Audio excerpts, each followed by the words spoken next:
Good morning and welcome back to the channel. This will be our first video of 2024. We are down in Florida visiting some family and decided to take a bunch of them on an adventure today here at the Cumberland Island National Seashore. A little change of pace for us back here at the coast. One of our favorite spots that we have visited so far. We can't wait to show you.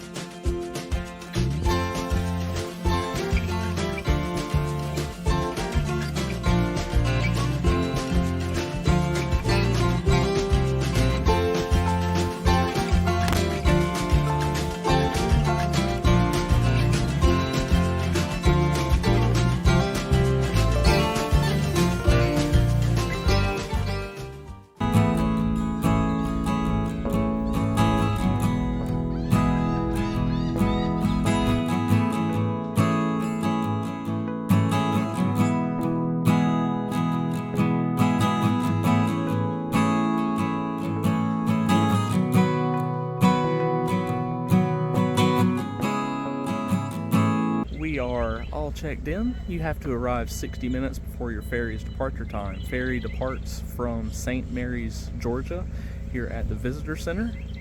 It is $40 per person round trip. That's on a separate website. And there are multiple departure times dependent upon the season, so you'll need to check the ferry's website or the park website for that. We're fixing to board here in a few minutes. 45-minute trip over to Cumberland Island.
There are two ferry drop-off points, Dungeness Dock and Sea Camp Dock. We opted to get off at Sea Camp, as most people got off at Dungeness.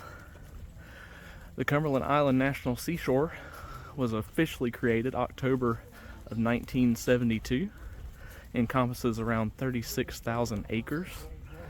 The island is about 17.5 miles long, and there's 50 plus miles of trail here in the National Seashore. In addition to the ferry fee of $40 per person, you either need a National Park Pass, which is good for 4 people here, or you will have to pay the $15 per person entry fee.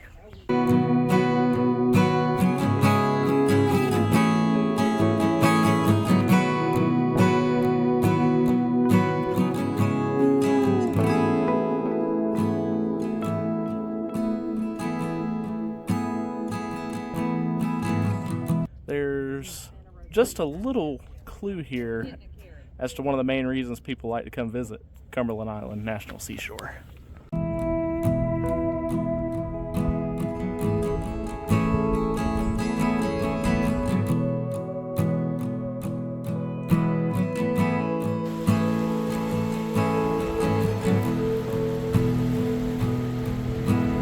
And this is the reason we chose to get off at the Sea Camp dock, because of this pretty much unoccupied beach that kind of gives you an opportunity to get out here before everybody else.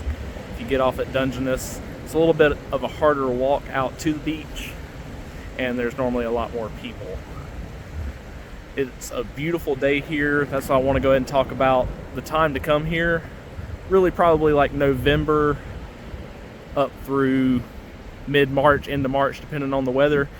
If you come any other time, the bugs are going to drive you absolutely insane. So anytime you come, make sure you have your bug spray with you though, because there's even mosquitoes today.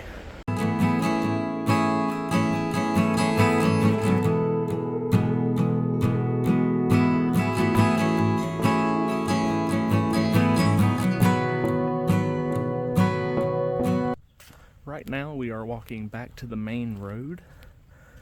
On the way from Sea Camp Dock to the beach, you pass through Sea Camp, the developed campground here on the island with restrooms, clean drinking water, wash station, pretty much all the necessities that you need. There are also multiple backcountry and primitive campsites on the island from Sea Camp up to the very far north end. They do range in price from $9 to $22 per night on top of everything else that you already have to pay, and that is for up to 6 people on a site from my understanding.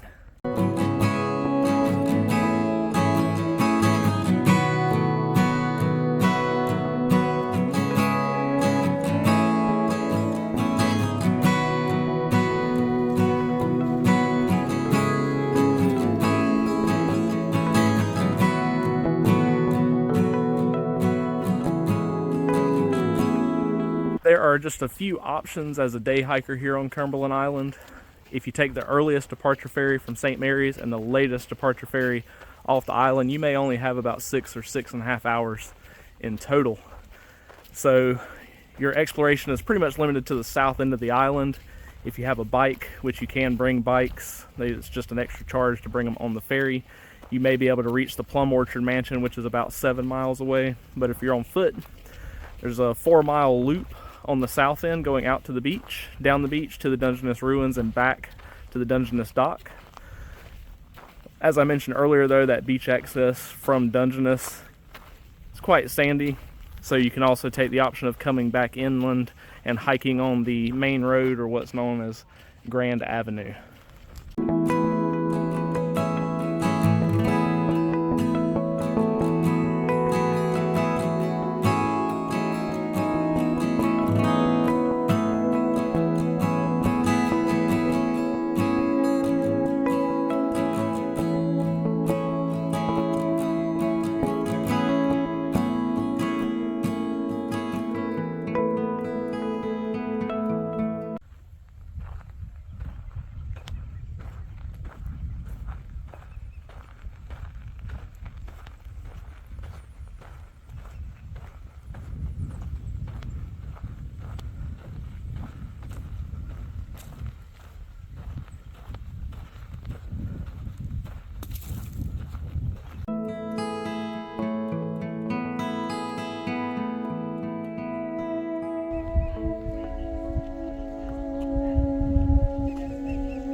The first residents of this area, besides the Native Americans that built the original Dungeness, were Nathaniel Greene, his wife Katie Greene. Revolutionary War hero Nathaniel Greene was awarded a land grant here on Cumberland Island, and after his death, his wife built the first Dungeness, 4 stories high, 26 rooms, and 4,000 square feet.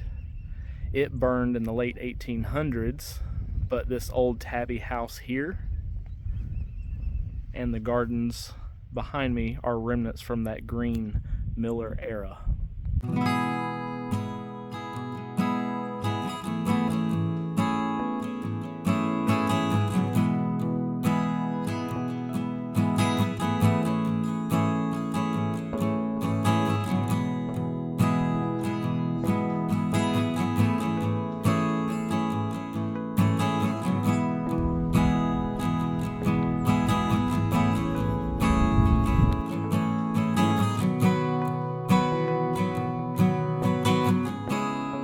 After the original Dungeness burned in the late 1800s, Thomas Carnegie and his wife Lucy purchased 4,000 acres here and that burned Dungeness and built their own version.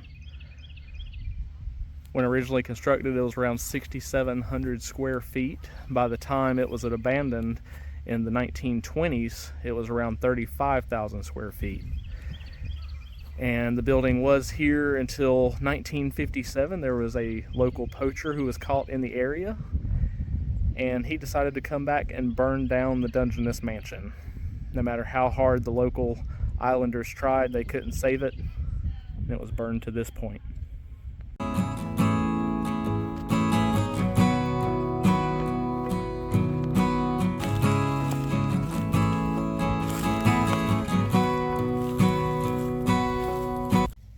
This house near Dungeness is known as the Grange.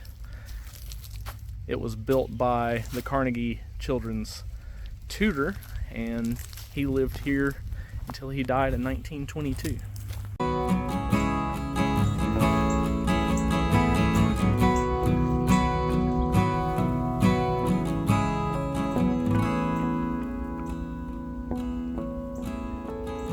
We are here at the restrooms near Dungeness. This is in the old laundry house. There's restrooms, clean drinking water here. Speaking of that, need to make sure you bring everything with you need for the day. There are no services or anything here on Cumberland. We brought some backpacking meals to have a nice lunch, have all the water we need. Of course, you can pick up water at a few spots. Just make sure you plan ahead with that. Have a map and know when and where you're going to be able to get water, especially if you're here during the summer months.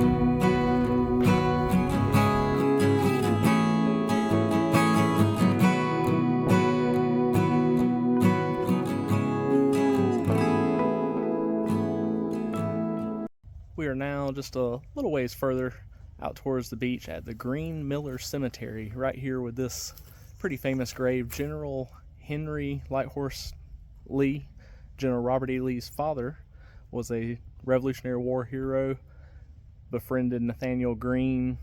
He was sick in the area, dying. He didn't know that at the time though, and came here seeking his friend, found his youngest daughter, stayed here. They took care of him, but unfortunately he did die.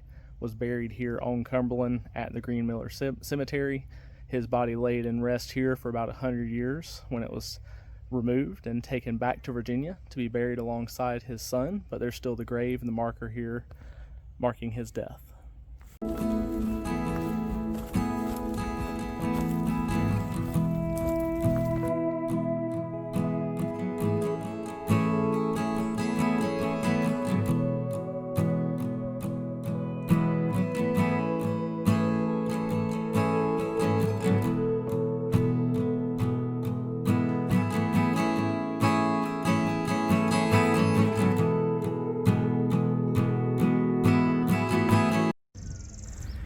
Near Dungeness, they built a recreation house which had an apartment in it for some of the younger Carnegie boys, but it also had a swimming pool inside of it. Here are the remnants of the swimming pool.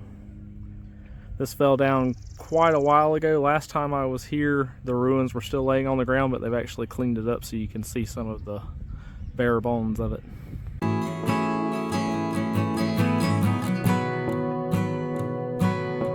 Today on Cumberland Island, you can see deer, feral hogs, bobcats, armadillos, raccoons, and then of course the feral horses that everyone comes to see. A lot of people call them wild horses, but they are not native to Cumberland Island. There are many people that like to think they were left by the early Spanish explorers, but the most likely theory is that maybe a few were left by Spanish and British occupants during the colonial period. And then of course the Carnegies would have had their own herd of horses as well that they just left whenever they abandoned the island. Today the herd is anywhere from 140 to 160. They are not managed, and their life expectancy is only about 9 to 10 years. There's been continuous argument about whether the horses should be left here or not. The Park Service is in favor of removing them, as they do destroy the ecosystem, but a lot of the local residents want to make sure they stay here as they are part of the island's history. For now, they remain here on Cumberland Island.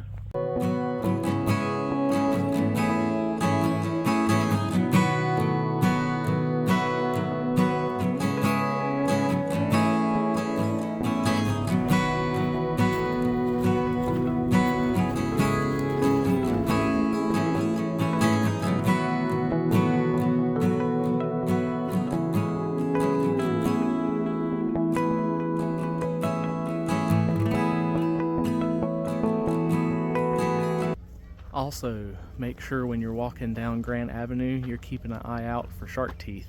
That's right, shark teeth. They use dredge out of the St. Mary's River in the Sound up between Georgia and Florida to fill in the road.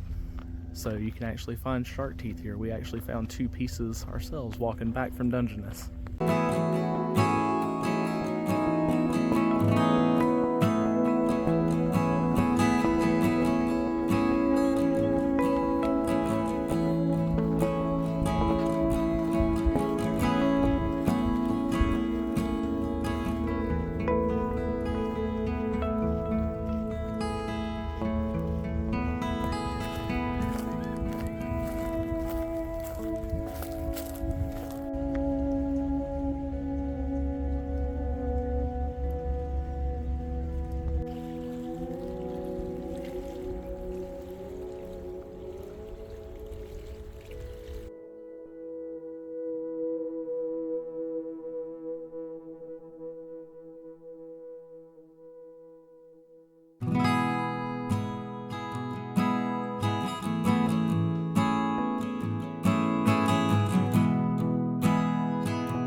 We are all done walking our loop for the day. My family's just kind of hanging out at the picnic area.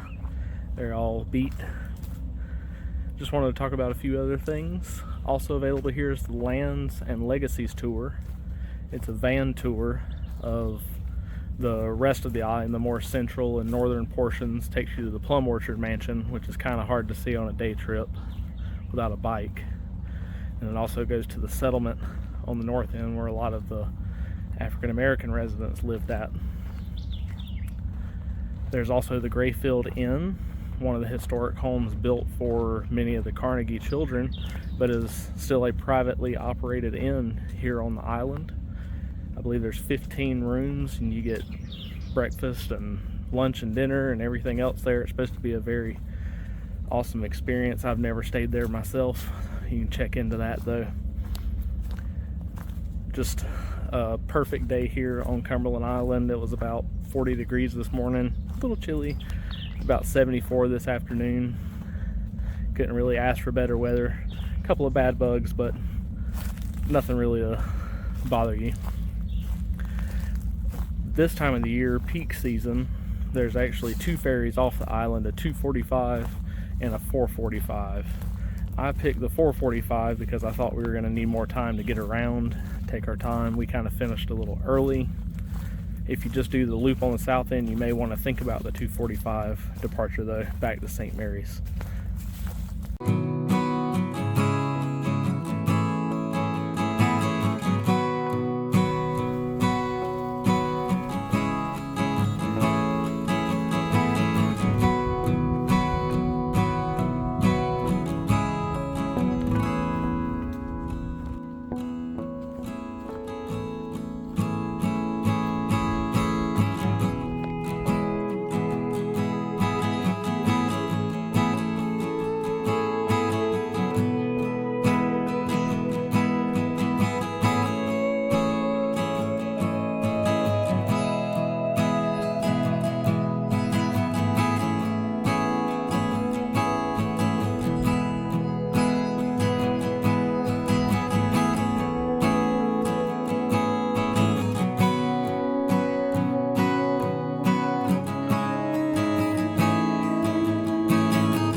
Cumberland Island is still definitely one of my favorite places I've ever visited. If you've never been, make sure you put it on your list. Whether you're going for the horses, the historic ruins, the old homes, the natural beauty, whatever you do, make sure you go. Hope you enjoyed the video, and we'll see you again next time.